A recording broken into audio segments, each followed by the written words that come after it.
He who fights with monsters might take care lest he thereby became a monster. And if you gaze for long into the abyss gazes also into you. A quote by Friedrich Nietzsche. As someone who has dabbled in very varied mediums over the course of my life, I've aspired to understand the process, what it was like to put paint to canvas, to realize ideas on the fabric, and finally I got an opportunity to do that. There was a lot on my mind stepping into this: family, my work, the negative voices in my head. I am relieved that I made it out the other end, not just with a painting, but with something that feels real, something that feels like it strikes a chord for me, the vulnerability on the sides of myself that I often try to hide. The painting depicts my emotions in what looks like an airport, the place of intersection, the place of arrivals and departures. It's set across a chessboard. With every step I take and every move I make, it costs me something, but it's limited. There's only so many pieces I can move. On the left-hand side, a child wandering this airport. For me, this child represents my innocence. This child represents naivety. This child represents ignorance. This represents the joy and the aspirations, the dreams that I still have from a very, very young age. On the right-hand side of the staircase, there is my feminine side. The side of me that's in touch with my emotions, the side of me that's willing to be vulnerable, the side of me that's willing to tell my truth. To the right in the elevator, this character represents pride for me. He represents the side of me that wants to wear my accolades on my sleeves, represents a side of me that wants to be defined by the work I do, represents a side of me that believes that my worth is only in the things that I've achieved. He's also the side of me that would much rather take the easy way out. He's the side of me that carries baggage, not just because he wants to, but because he feels like the world wants that of him. To the right, on the escalator, it's the part of me that the people don't see. It's the part of me that probably completes the picture to make the whole of me be more genuine, to show more of myself than I've shown in previous times. It's the part of me that I'm discovering. It's the part of me that stays true despite the growth that goes on around it, the change, the atmosphere shifting. It's the part of me that is Manuel. And to the left of the elevator, anger, rage, aggression. In a sense, he probably represents the side of me that isn't afraid. Hidden away is the side of me that represents lust, represents the side of me that wants to seek out pleasure, the side of me that wants to stay hidden, that doesn't want to be acknowledged, the side of me that's probably ashamed, but is very much alive, that is very much there. And around we can see ghosts, my lost potential.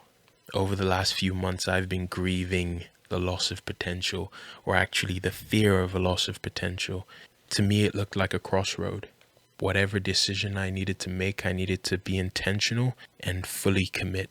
But also what that means is if I say yes, I lose the option of no.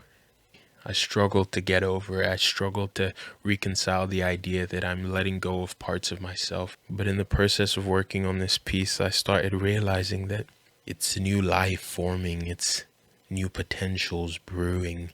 It's the idea that if I wanted to do all I could to preserve my potential, I would do nothing at all, because potential is waiting to be realized. If I failed to mourn, I will forever be a puppet to my unresolved pain. Learning to commune with my lost potential, making peace with the sides of me that I have to let go of, whether for a time or forever. At the forefront of the image, we can see the British flag and we can see the Nigerian flag. And for me, what this is depicting is the fractured cultural identity that I feel like I've grappled with for a long time. Plus hours later, from growing up in Nigeria my first to spending the second half of my life here in the UK, I feel like there are a lot of internal sides of me that conflict Spinning. at times. Two cultures that are so incredibly It's kinda different. weird because And this it was the my end of last year, I opportunity think, to around acknowledge it. November or September. On the wall, I was having a there conversation is with a friend. a memory to me of one of the greatest moments that I've lived through. A moment that feels like I got to realize the mediator. I got to be the most balanced I've ever been. I got to be courageous and be vulnerable. To me, that's just a memory, but also a reminder of what could be, of what I carry. But it's also not defined because it could be replaced, because it's only temporary, and I will do so much more. And underneath is the unknown, is the darkness, is the uncharted territories, the abyss. It's the part of my mind that I step into when I try new things, when I accept the commission for a medium of art that I am not familiar with. It's the part of my mind that I shine a light on when I'm vulnerable, when I tell my truth. The abyss is where I get to know myself. The abyss is the thing that I look at that also looks into me. And most important of all, right in the middle, is a character that represents me. He represents the mediator. He is the character that gets to negotiate with all the different emotions. And for me, that's where the power lies. None of these characters are negative or positive in of themselves. So for me, it's a conversation about balance. I am not to shun any part of myself, but rather negotiate. He who fights with monsters might take care, lest he thereby became a monster. And if you gaze for long into the abyss gazes also into you.